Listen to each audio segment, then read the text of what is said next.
Assalamu alaikum, урматтуу кыргыз элим, кыргызстандыктар, мекендештер, мекенчилдер. Кандайсыздар, жакшысыздарбы, иштериңиздер жакшыбы? Урматтуу кыргыз элим, кыргызстандыктар. Эфир угулуп атабы? Мен бүгүн бир маселе боюнча кайрылган туура көрдүм. Бирок соцсеттерде ар ким ар кандай баалап атат, ар ким ар кандай божомол кылып атат.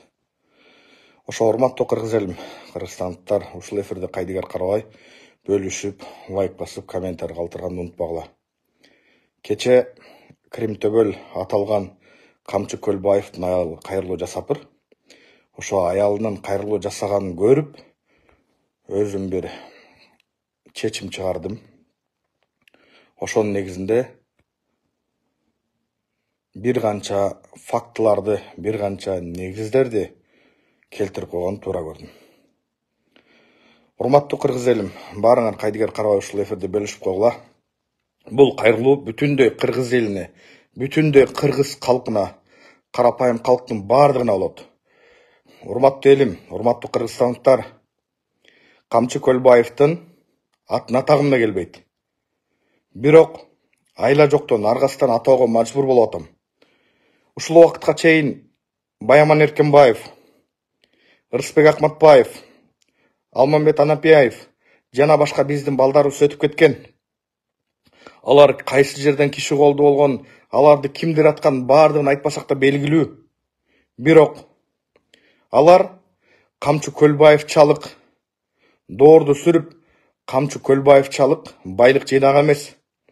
Анча байлык жыйнаганга алар умтулган да эмес. Бирок алардын бир туугандары, алардын аялдары, алардын балдары кайрылуу жасаган эмес.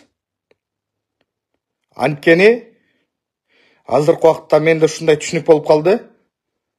Көлбаевдин аялы байлыктарын алдырып койбош үчүн карапайым калктан жардам сурап чыгыпыр. Айрыкча ушул кайрылууну чолпон аталыктарга айтар элем. Чолпон аталыктар, бир аз намысыңар барбы?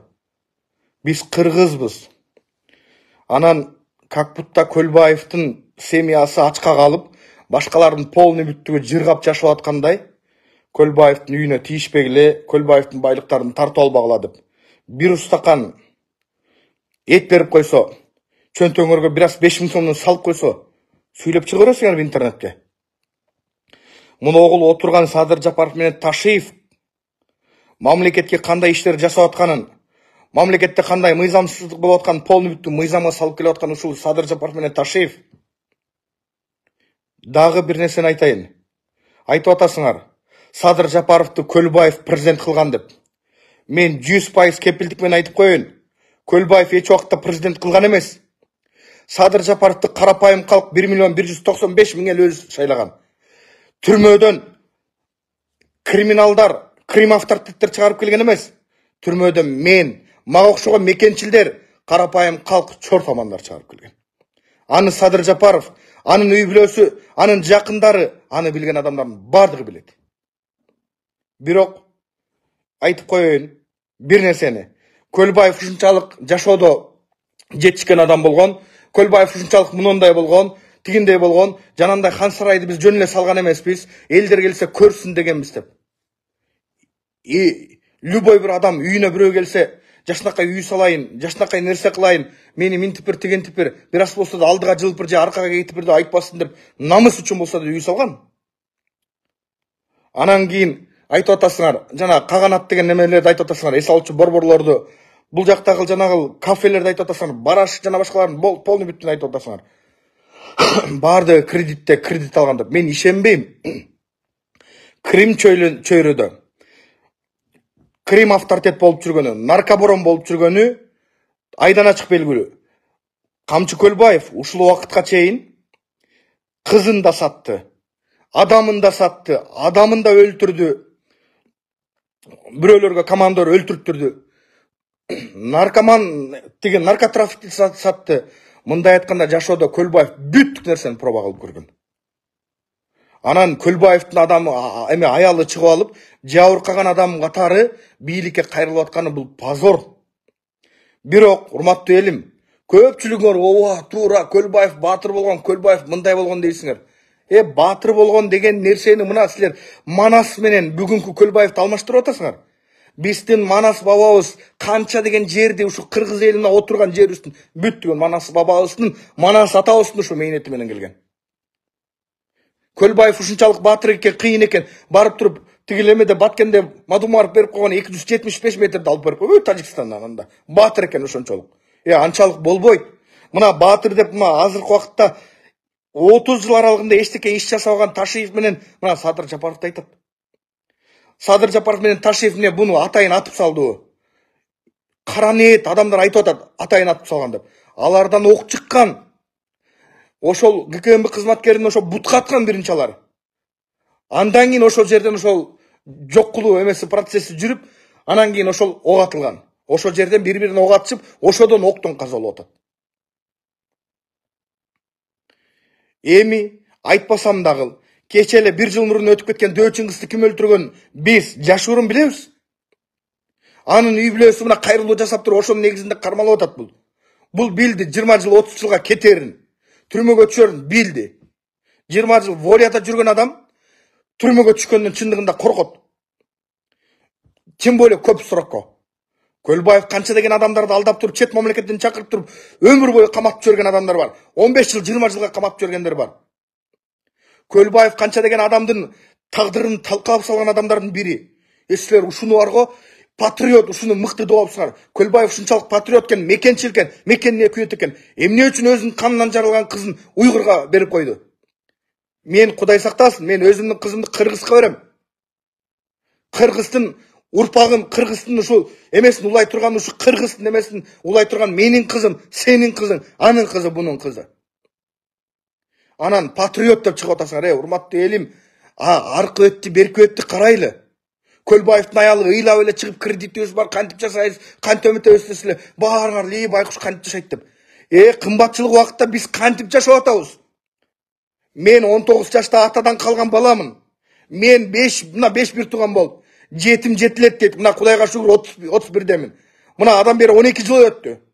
Кудайга шүгүр өлгөн жокмун. Насибука юсибука валя канал тахтал жибал дейт. Сенин рызкың тоон астында болсо да алып жейсиң деп пайгамбарыбыздан хадис бар. Как будто Көлбаевдин үй бүлөсү ачка калгансып, Чолпон атанын полный бүттүгү чыгып алыптыр. Уялгыла. Мына Жапаров, Садыр Нуркожоев силердин балдарыңар. Бул кыргыздын балдары. Ташиев дагы мына кыргыздын балдары. Ушуга окшогон адамдарды колдогондун ордуна кайра каякта бир Крим төбөл, канча адам тагдырын талкалаган, канча адам бизнесин тартып алган, канча адамды бул дүйнө менен кош айтышкан адамдарды патриот эле дейсиңер. Силер патриот менен, мекенчил менен, мекенин сүйбөгөн чыккынчыларды силер алмаштырып алдыңар азыркы убакытта. Мен ушул нерсени айтпайын дедим эле, бирок каным кайнап, кечинде көрүп, айтып койгонун туура көрдүм. Нурлан Мотуевке да кайрылам. Жана башка Кыргызстанга кызмат кылып келип аткан, ачуу чындыкты айтып келип аткан адамдардын баарына кайрылам. Бүттүңөр ачуу чындыкты айткыла, криминалды криминал дегиле. Кылмыш дүйнөсүндө ошо төбөл болсо ошону ошондой деп айткыла. Өзүнүн вордо эсептеп жүрчү. Эч ким эмес болчу, никакой статус нету дейт. Элдин баардыгы билет Көлбаев ким экенин. Канча кыргыздар барса уйгурларга тартып койгонун. Канча кыргыздар барса ошол кыргыз маселесин чечпей уйгурлардын чечип койгонун. Биз тарча билип жүрчүбүз. Эми Ташиев катал мыйзам мына жоопкерчиликке тартып, полный бүттүгүн жестко кылып аткан кезде тура калдыңар дагы патриот деп чыгыңар. Болбойт. Мыйзамдуу өлкөдө, мыйзам иштей турган өлкөдө өнүгүүсү сөзсүз түрдө болот. Каримов Өзбекстанды кандай кылган? Южный Корея, Япония, Америка кандай кылган? Ошолордун полный бүттүгүн өрнөк ала турган, ошолордун баарын карай турган эмебиз. Анан кийин Көлбаев черешня экчи, анан жаш кезинен мондай мээнеткеч болчу деп. Эмне мен мээнеткеч эмесминби? Мен Кореяда 5 жыл стройкада иштеп келгем. Эшекте иштегем. Айына 3-4 миң доллардан акча тапчым. Мына мээнеткеч деп ошо Америкада, Кореяда, Россияда чет мамлекетте иштеп жүргөн адамдарды айтат. На халява акча тапкандарды, адамдардын байлыктарын тартып алгандардын полный бүттүгү буларды криминал дейт. Буларды мамлекетти тонуп атат. Если Көлбаевдин байлыктарын полный бүттүгү мамлекетке ала турган болсо, мамлекетке Берияғы деген деле 200-300 мектеп чөт. Берияғы деген деле. Бұл Көлбаевтың қанша деген гектарлаған жерлерін, қанша деген сарайларын, қанша деген қымбат бағалы аттардың полны бүттігін біз білеміз. Болбой, Ташиев менен Садыр Жапаровты азыркы уақытта тепселіп салдыңар силер. Ушулар мекенге қызмат қылайын, мен тарихты қылайын. Ушу мекенге бір нәрсе жасап кетейін деп жасап атат бүттік нәрсені. Бұларға оқшап бірігіп алып, митинг қылабыз, төңкеріс жасайбыз, тиги менен сүйлөшүп алып, бұл менен сүйлөшүп алып, антип-минтип жүрген жоқ.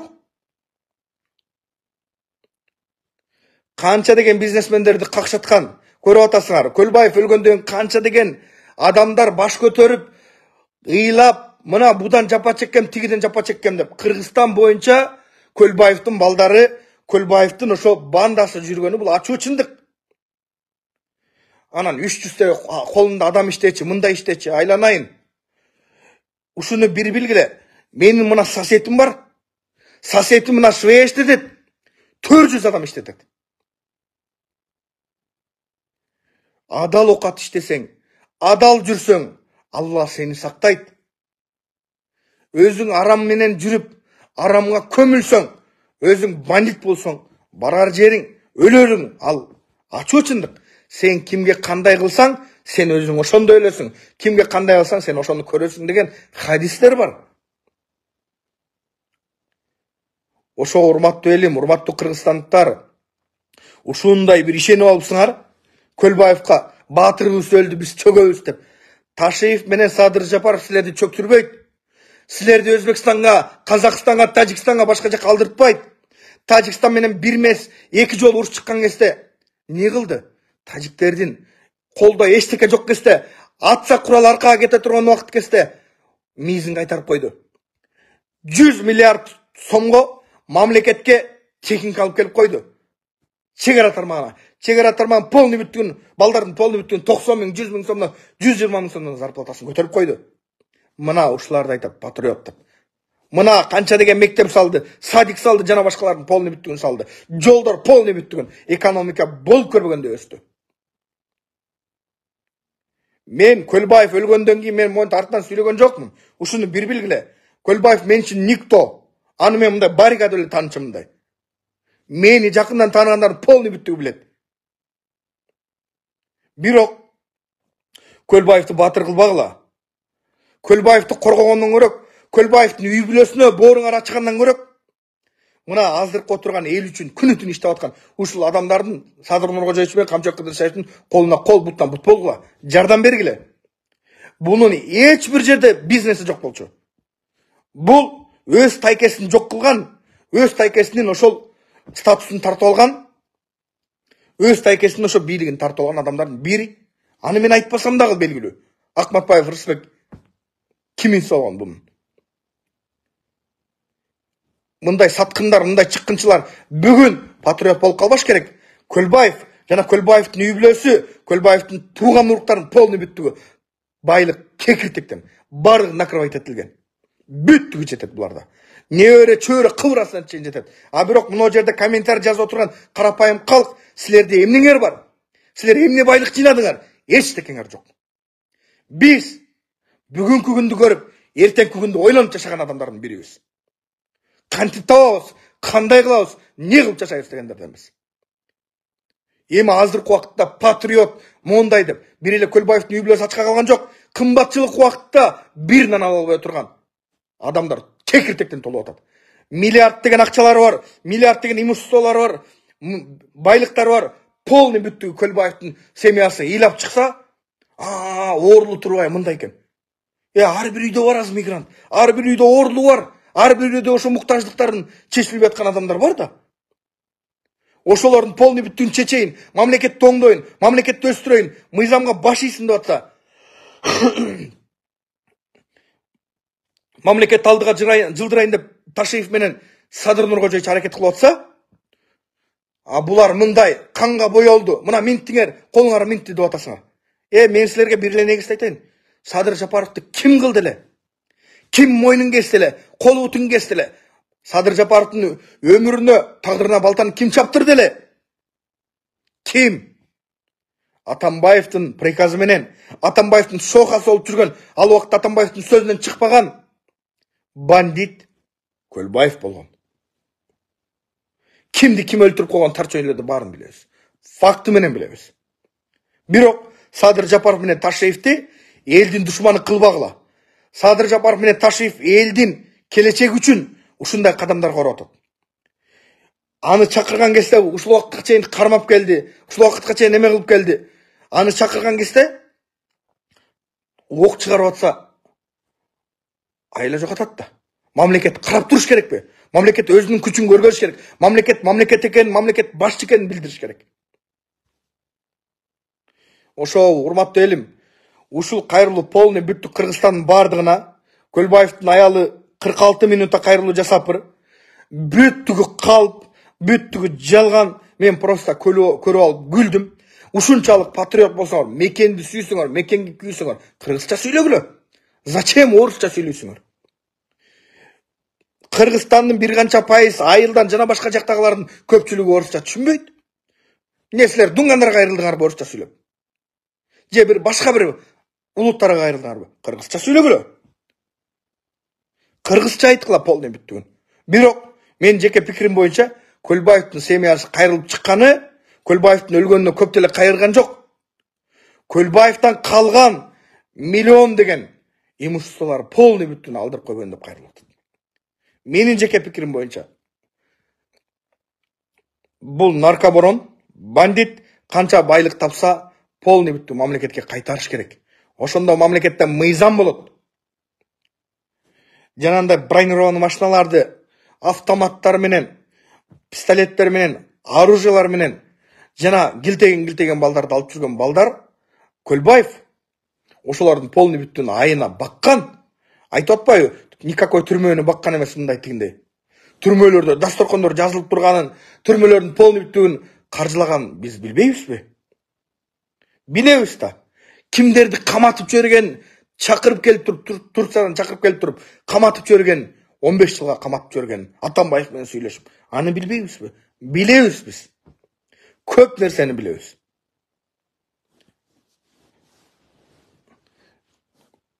Көп адамдын тагдырына балта чапкан Көлбаевди баатыр кылбагыла. Бактыяр Касенов айтып атат. Мына патриот болгон ичим атышып атат депчи. Ичиң атышмак түгүл, мен сага айтып коеюн, башка жериң атышсын. Анан байларды минтип турган, байлардын ооздуруктап турган. Кайсы бай көчөдө ичип алып мен баймын деп, бирөөдүн кызын зордуктап, бирөөдүн монтуп атат. Кайсы диптат ошентип атат. Айтып качы. Эч бир байды, эч бир адамды келип, мыйзамсыз кадамдарды кылып, бул жерин жастырып бересиң, бул жерин мага бересиң, бул фирманы мага өткөрүп бересиң, же өлөсүң, же акча бересиң деп. Эч кимдин укугу жок. Булар келип жүргөн. Кыргызстандагы бизнесмендердин жарымынан өйдөсүнө эме кылып жүргөн. Мисалы Субаналиев деле, Артур жана Баланчаев деген бар, башка жанагы эксперттер, жана саясий серепчилер айтып атпайбы? Бизнес кылыш үчүн Көлбаевден добро алып калган деп. Көлбаев пиктин эң эмесине жеткен. Көлбаев бүттүгүн көрдү, эс алды, жашады, кайфовать этти, байлык жыйнады, бардыгын көрдү. Акыры келип, дагы бийликти алам деп. Акыры келип, мындай жасайм деп. Акыры келип, тоготпой, мен бул жак менен прямоймун деп. Чакырса барбай койду. Ок чыгарды. ГКМБ кызматкери, укук коргоо кызматкери, мамлекеттик кызматкерлерге кол көтөрүү, ок чыгаруу бул кылмыштын эң туу чокусунда турат. Билбесеңер билип алгыла.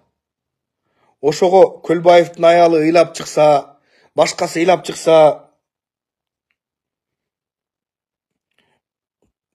байкуш болуп чыкса эле, ушунчалык эле бооруңарды ачып көрбөгүлечи, пожалуйста. Суранам силерден. Көлбаевдин байлыгы кыбыракына чейин жетет. 7 урпагына чейин жетет. Ушуну бери билип койгула. А бирок сенин, менин мына карапайым калктын байлыгы эртеңки келе турган балаңа да жетпей калышы мүмкүн. Өсүп аткан балаңа жетпеши мүмкүн. Ал толук түрдө 100% факт. Президенттердин байлыгынан көп байлыгы бар бунун. Көлбаев 20 жылға жақын уақыт отырды. Крым чөйрөсүндө, Крым дүйнөсүндө. Миллиардтарды жыйнады. Никакой миллион, никакой миллиард эме шотто жок дегендей мындай деп. Полный ложный.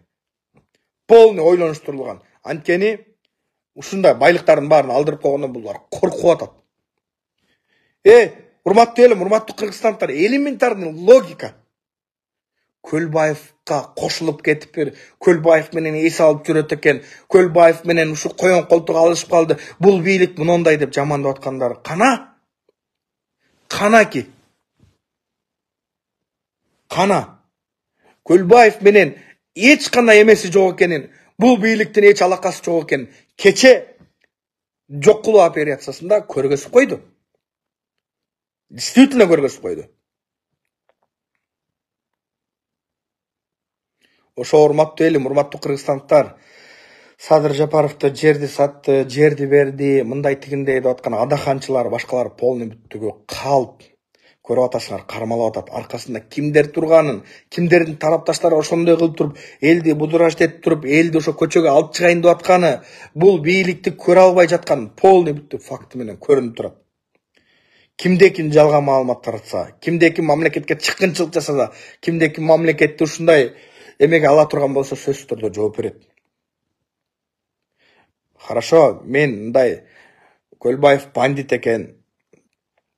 Бандитпи? Бизнеске аралашпай. Бандитпи? Бийликке аралашпай. Бандитпи? Ушундай эки адам семьясына аралашпай, башкага аралашпай, сен бандиттик кылып жүрө бер чекеде. Бандит бардыгына кирип кеткен. Жанагы вебкамдардан да ошол доляда отурчу, тигил жана интимдик кызматтарда полный бүттүк ошолорду доляда отурчу, кафелерде отурчу, ресторандарда отурчу, магазиндерде отурчу. Мындай айтканда, тигил базарларда Дордой, Мадина, тигил Аламжин, Ош базар бүттүк жерде бул доляда отурчу. Кыбыр эткен полный бүттүк жерден Көлбаевдин балдары доля алып кеткен, ал факты. Чындык бул. Канча деген чоңдор менен, канча деген бизнесмендер менен жолуксам, деп отурат. Айына мончо берчим. Бирөө айтат, бир жылда $500,000 берчим дейт. Мына бул факты да, урматтуу элим. Ошентип элди тоноп жүргөн, элдин байлыгын тоноп жүргөн адамдарды, анан патриот, анан Чолпон атага жардам берчи, буга жардам берчи. Мен деле миллиардтарды урдуп алсам, күнүнө жардам берем мен. Күнүнө жардам берип жүрө бербеймби? Элге жакшы көрүнүп, өзүн пиарлап. Чында. Мындай айтканда көтүң тердетип, иштебегенден, кулагың тердетип, чекеңен тер чыкпагандан кийин жардам берип коюш ал көп маселе эмес. Берсе берип койгон чыгар бир жылда 10 адамга.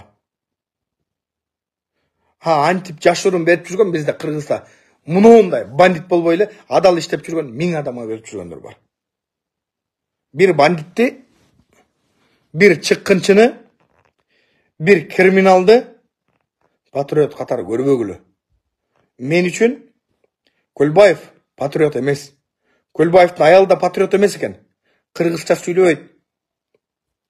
Анан өз канынан жаралган кызын эмеге берип, бир уйгурга берип, теги жок адамдарга берип. Патриот деген мекени үчүн сүйөт. Мекенин ошол мекендеги кыран балдарга берет. Ушуну бир билип алгыла. Чыгаан балдарга берет. Ташеевдин жасап аткан иши, Садыр Нуркожоевдун жасап аткан иши 100% туптура. Мамлекетти тоноп, бизнесмендерди тоногон, бүгүн мусапыр болуп, кредитибиз бар, кантип жашайбыз, кантип төлөйбүз деп аткандырга бооруңар ачып. Үйүндө бир сындырым нан жок, бир күкүм нан жок адамдар бар да азыркы убакта. Болгондо, болуп келгенде, жана болуп берет да. Анан атабыздан ушу машиналардын баарын неме кылбагыла, бир машинасы жок дегенде калсын деп. Ар бир үйдө Көлбаев аял айтат, ар бир үйдө 3-төн 4төн машина бар деп. Калп да карандай калп, 3-төн 4 эмес, бир машина ала албай, кредитке кирип, банкка үйүн алдырып койгондор канча? Канча? Мындай саналат. Үй жок, квартиралап жүріп, темселіп жүргендер қанша? Кекіртектен. Анан бұлар жанандай хан сарайда жашап, жанандай жерде жашап, анан тегіл емені жанағыл правдада өзі атылған жерде атын туатам жанағыл емен кафен.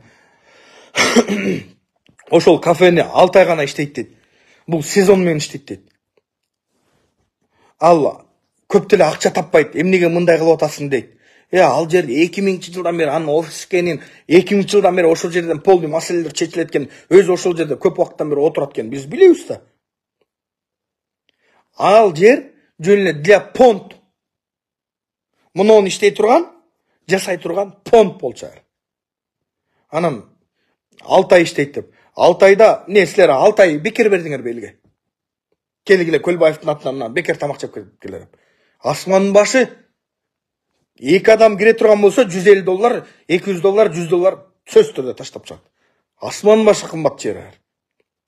Айрге мындай кичинекей адамдар бара бербейт. Бара албайт, алардын духу да жетпейт. Анан Барашыкты билебиз, мен да Барашыкка кирип жүргөм. Барашык кандай жер экен полный бүттүгүн билем. Ал жерде кымбат жер. Каганат кандай кымбат эмекенин эс алчу борбор экенин баарыбыз билебиз да. Бунуку бир эле пансионат же бир эле кафеси, бир эле мондай жок. Урматтуу элим, 10 100 деп саналат, ушуну бир билгиле. Гектарлаган жерлери бар, 100 гектар. Мына өйдө жакта магистралдан бир 200 гектар ушундай жер алып койгон. А силер жүрөсүңөр, ага поддержка теуп, комментарий жазып, 4 соттук участогуңар жок аркаңарда.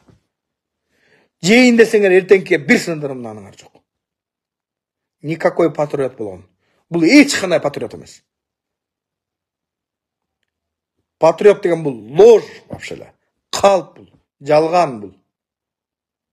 Калптындагы бир аз окшоштуруп айткылачы. Мына Садыр Жапаров менен Ташиев кандай иштеп атканын, мамлекетке 2 жыл аралыгында, 3 жыл аралыгында кандай иштер жасап койгонун баарыбыз көрүп атабыз. Ошол урматтуу элим, мени кимиңер жакшы көрсөңөр да, жаман көрсөңөр да, Көлбаев тууралуу нафиг нужен да мага айтыпчы. Айткым да келген эмес, бирок кече аял чыккандан кийин айла жоктон калыптардын баарын урдуруп атканын, калп эле көзүнө жаш алып атканын көрүп мен жакамды карамадым да. Бул деле тигил баригадай болуп эле саясатчы турбайбы депчи. Байлыктарын алдырып койбош үчүн ушундай кадамга бар элден жардам сурап атыптыр да депчи байкуш болуп. Ошого вообще ишенбегиле. Жанагыл президент кылды, ментти дегенди. Бир эле сөз менен айтат элем да. Жепсиңер да. Президент кылды деп аткандар. 1.195.000 голосту карапайым калк өзү мамлекет өнүгөлү, өсөлү, келечегибиз кенен болсун деп салган жана салдырган туугандарына, тааныштарына ушу Садыр Жапаров мамлекетти көтөрөт деп алып келип туруп эме кылып койгон эмес. Жардам берсе жардам берген чыгар. Уюштуруп тиги буусуна тияк бягына жардам берип, машина сашынасын коюп берген чыгар. Анткени Көлбаев көп президентке жардам берип, алардан кайра ошол жардамына хот алып, миллиардтарды иштеп, акчаны жасап, доброну алып, каалагандай чартаңбай тебип жүргөн баригалардын бири.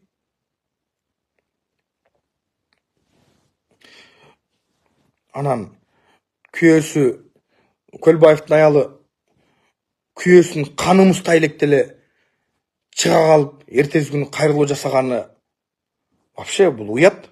Блондер пап, Блондер пап деген кандай эмеде турат, мисалы мына кандай жер экен полный бүттүгүн биз билебиз. Көлбаевдин байлыгы мамлекеттин байлыгынан дагы мына бирөө жазып атат, коммерсант алды дейт. Туп-тура коммерсант, Элит Хауста, Авангардта акциялары бар. Ушуну бир билгиле. Элдердин көпчүлүгү ала албай аткан Элит Хаус кымбат квартира. Авангард стиль, Елизавета жана башка строительный фирмаларда акциялар бар. Миллиард деген акчалар бар булардын. Мамлекеттин байлыгынан Көлбаевдин байлыгы ашып түшсө ашып түшөт, калбайт. Виллалар салган магистралга. Эме тигил эмен жанына Манас айыл жагына мен билген мисалы мына тигил эмеге Орто Сай городок жакка мындай Көлбаев строитель жағынан дағыл, бандит жағынан дағыл, бизнес жағынан дағыл. Эмне бизнес болса бүттігін қолға алып, қолына мыжығып тұрған. Бұл өлөт, бұл жашайт деген ошондой эмеден болгон. Бұл өзүнүн колу менен кылган эмес, балдарын колу менен кылып, канча баласын түрмөгө отправка кылып жибергенин Тарчөйрө билет. Ошо урматтуу элим, урматтуу кыргызстандыктар, Ташиев менен Садыр Жапаровду жаман көрбөгүлө. Мыйзамды өлкөдө, мына мыйзам иштейт экен. Мыйзамды өлкөдө бүттүн накалина алып койду. Бир күндө. Ташиев, Садыр Жапаров буну өзү үчүн, кызыкчылык үчүн кылган жок.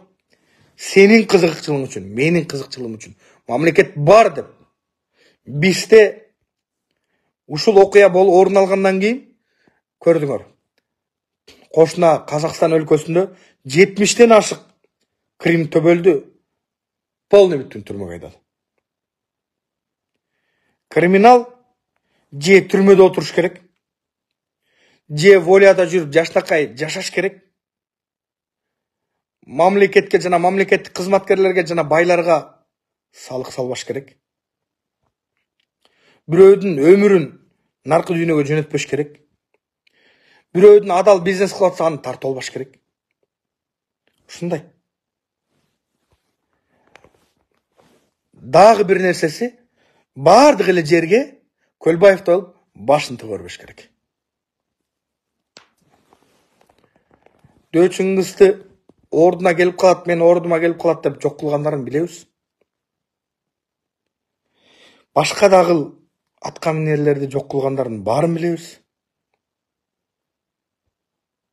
Ошо урматтуу элим, урматтуу кыргызстандыктар, баарыңар кайдыгер карабагыла. Мен ушул обращенияны, кайрылууну карапайым калкка, урматтуу элиме кайрылам. Жана Нурлан Мотоевди аябай туура так сүйлөйт, Нурлан Мотоевге да кайрылам. Нурлан мырза, мени көрүп аткан болсоңуз, сөзсүз түрдө Көлбаевдин аялы айткан боюнча канча байлыктары бар экен, кандай бай экенин, миллиардер экенин карапайым калкка айтып коюңуз. Ташиев менен Садыр Жапаровду элге мокочо көргөзбөгүлө. Булар эл үчүн жаралып, эл үчүн иштеп аткан адамдардын били.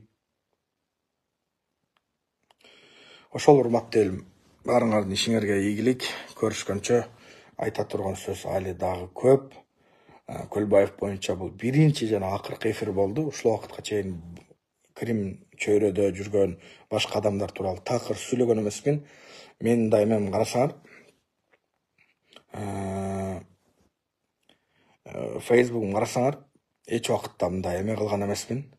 Ушундай бир негизде сүйлөгөн эмесмин. Анткени бул нерсе не стоит. Мен саясий эмени алып барып жүргөндөн кийин, ушу саясий ушу тармакта жүргөндөн кийин Крим чөйрө менин эмеме мындай туура келбейт. Бирок кече кайрылуудан кийин эл каяка ооп баратканын көрүп, бир байкуш бечара өлүп калган жок. Кыргыздын канча деген адамдар жашай албай аткан, канча деген адамдар жей албай аткан, канча деген адамдар иче албай аткан бүт нерсени жасап койгон. Бардыгын көргөн жашоодо проба кылып. Жада калса, менде информация бар. Ушул жерде эме орун алгандан кийин ал жерде ким менен чогуу жүргөн Кыргызстанга таанымал. Алар эмнени придумать эткендерин, эмне пландар болгон көбүн билем.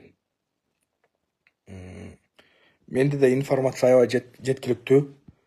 Президент Садыр Нуркожоевич менен Камчыбек Кыдыршаевдин колуна кол, бутуна бут бололу, жардам берели. Өнүгөбүз, Кудай буйрса өсөбүз. Ушул эфирде кайдыгер карабай бөлүшүп, комментарий калтырып, лайк басып койгула. Баарыңардын ишиңерге ийгилик. Черешине сатып жүргөн, ушундай байлыкка ээ болуп калган Көлбаевдин жомокторуна, Көлбаевдин аялынын жомокторуна ишенбегиле. Ал карандай калп канча деген бизнесмендердин тагдырын талкалап салган. Канча деген депутаттардын полный бүтүн өзүнө каратып койгон. Анткени буда жеткиликтүү банда болгон, команда болгон. Ошо команда менен баш көтөргөн баарын эле атып, өлтүрүп, коркутуп, кордоп, тартып алып, ал үчүн мындай эле жумуш болгон. Бул беспредел деп коет буну.